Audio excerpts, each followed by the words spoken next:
ಲೋಕವನ್ನೇ ಬೆಳೆಸುವಂತಹ ಸೂರ್ಯದೇವ ಅವರಿಗೆ ಪ್ರೀತಿಯ ಮಗನಾಗಿ ಜನಿಸಿದವರ ಯಮ ಧರ್ಮರಾಯ ಅವರನ್ನು ಕೊಂಡಂತಾರೆ.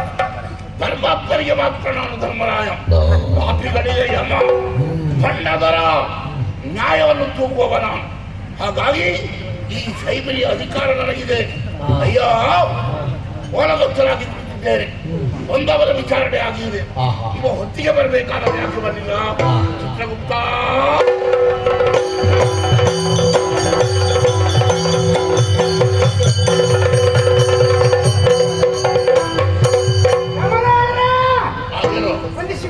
ಒಳ್ಳೇದು.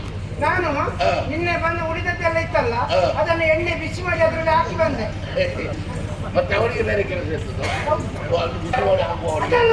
ನಿನ್ನೆ ಉಳಿದ ಪಾಪಿಗಳಿದ್ರಲ್ಲ, ಪಾಪಿಗಳಿಗೆ ಕೊಡುವಂತಹ ಶಿಕ್ಷೆ ಅದನ್ನು ನೀನು ಕೊಟ್ಟಿದ್ದಿ.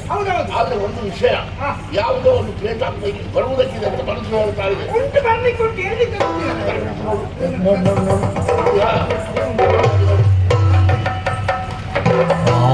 ಇವತ್ತು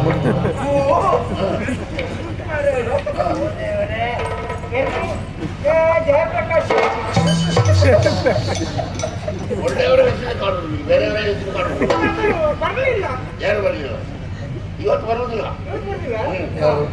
ಸಿದ್ದಗಟ್ಟೆ ಸದಾಶಿವ ಶೆಟ್ಟಿಗಾರ ಬೇಗ ಬರ್ಬೇಕಿತ್ತು. ಆಮೇಲೆ ಪ್ರಜ್ವಲ್ ಕುಮಾರ್ ಗುರುವಂಕೆರೆ,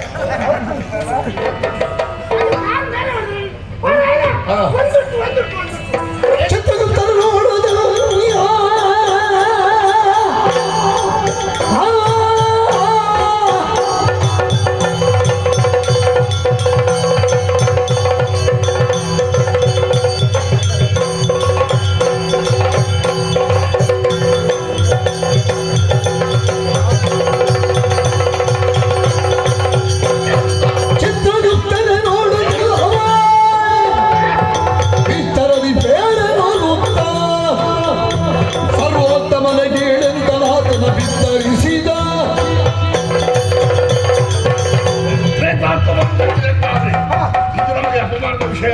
ಹೌದು. ನೀವೊಂದು ಕೆಲಸ ಮಾಡಬೇಕು, ಈಗಲೇ ಹೋಗಿ ಹಿಡಿಬೇಕು, ಪ್ರೇತವನ್ನು ಹುಡ್ಕೋಬೇಕು, ಆಶ ಹಾಕಿ ಹೇಳ್ಕೊಂಡು ಬರ್ಬೇಕು. ಹೋಗು. ಇದೇನು ಪಾಯಸ ನಿನ್ನ ಬೊಜ್ಜಕ್ಕೆ ಹಿಡಿ. ಹೋಗು.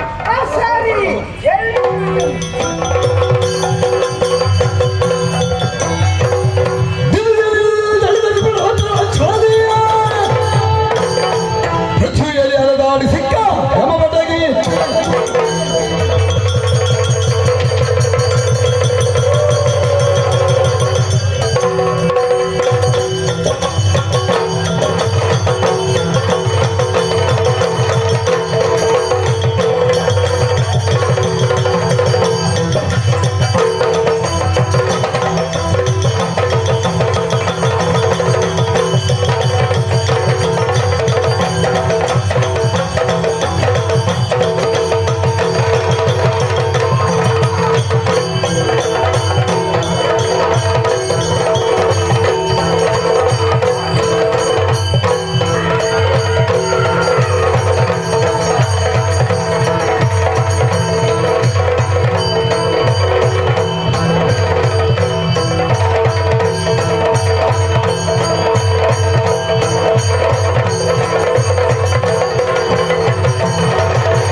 ಇವನು ಭೂಮಿಪನಾಗಿ ಭುವನವನ್ನು ಪಾಲಿಸದೆ ಶಿವ ಎಂಬ ಸತಿಯ ಬಿಟ್ಟ ವಿಚಾರದಿಂದ ತ್ರೈಲೋಕ ಸೌಂದರ್ಯ ಮೇಳಗದಲ್ಲ ಮೂಲಲೇ ಕೊಟ್ಟು ತಾಳು ಮಾಡಿಗೆದು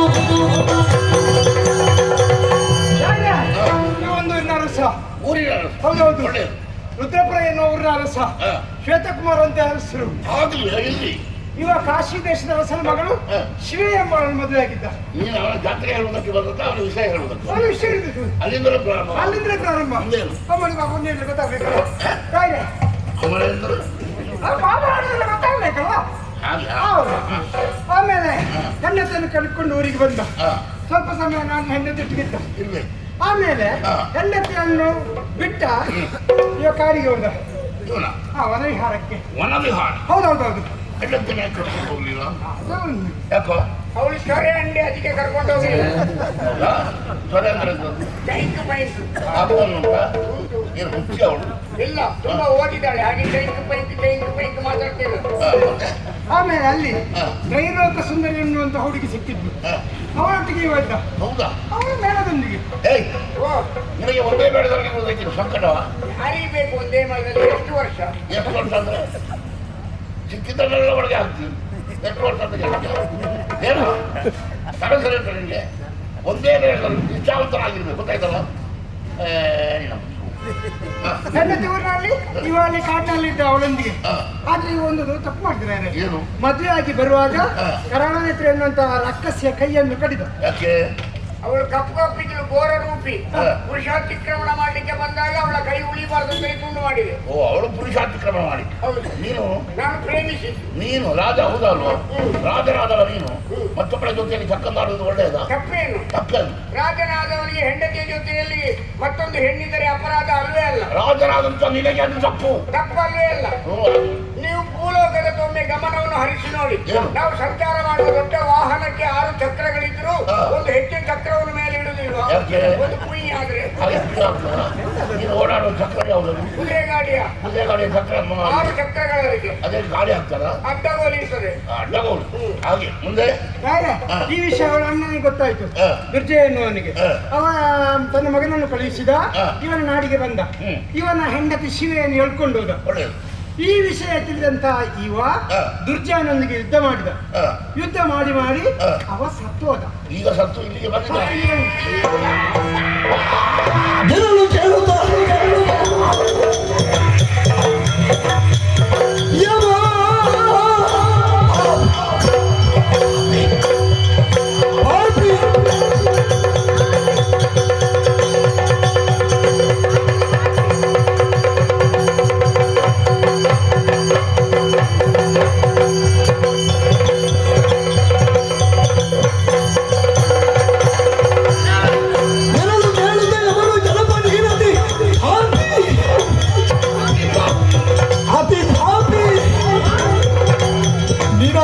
ನರಕವೇ ಹೊರತು ನನ್ನ ಪುಣ್ಯವಿಲ್ಲ.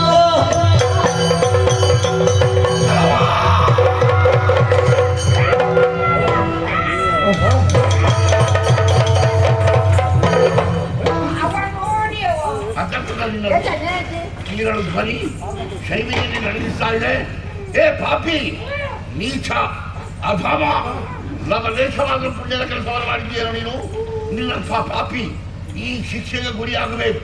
ನರಕವೇ ಗತಿ. ಆ ನರಕ ತೋರಿಸುವುದು ಯಾರು ಗೊತ್ತಾ? ನಾನು ಯಮಬಸರಲ್ಲ. ಸಾವಕಾಲ ದುಡಿಯುವನು ಭಾವಸುತ್ತ ಶಿವಿಯ ಭಾವಿಸುತ್ತ ಅಳಿದುದಿದು ಜೀವಿತದ ಪುಣ್ಯ.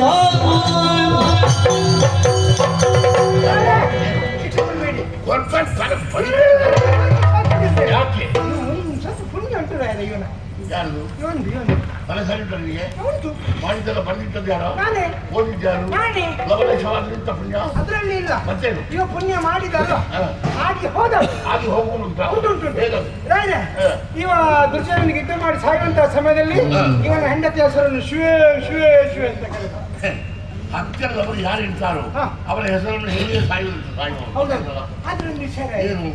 ಶಿವನ ಹೆಂಡತಿ ಶಿವೆ ಅಲ್ವೇ ನಮ್ಮ ದೇವರು? ಹೌದು. ಆ ದೇವರ ಹೆಸರನ್ನೇ ಕರೆದಾಗುದಿಲ್ವೇ? ಓ ಹಾಗೆ. ಹೌದೌದು. ದೇವರ ಹೆಸರಿಗೆ ಮಹಿಮೆ ಇದೆ, ಹೌದೌದು, ಪುಣ್ಯ ಇದೆ ಉಂಟಲ್ಲ ಅಲ್ವಾ? ಒಳ್ಳೆಯ ಸಮಯಕ್ಕೆ ಎಚ್ಚರಿಸಿದ್ವಿ. ಅಯ್ಯ, ಸಾಯುವ ಕಾಲಕ್ಕೆ ನೀನೊಂದು ಪುಣ್ಯ ಸಂಪಾದನೆ ಮಾಡಿತ್ತು. ಶಿವೆ ಅದಕ್ಕೆ ಆ ಶಿವನ ಮರದ ಶಿವೆ. ಹಾಗಾಗಿ ಓದಿದ್ದು ನಿನಗೊಂದು ವರವನ್ನು ಕೊಡ್ತೇನೆ. ಕರಗಳೆರಡನು ಮುಗಿದು ತರಣಿ ಸೊತಗಾದಾಗ ಏನು? ಕರುಣನಿಧಿ ಕೇಳೋದು ರಾತ್ರಿಗೆ. ಕರುಣನಿಧಿ ಕೀಳು ಒಂದು ರಾತ್ರಿಗೆ. ತರುಣಿ ಮಣಿ ರಂಭೆ ರಂಭೆ ರಂಭೆಯಳ ಭೋಗವನು ಬೆಳಕಿನ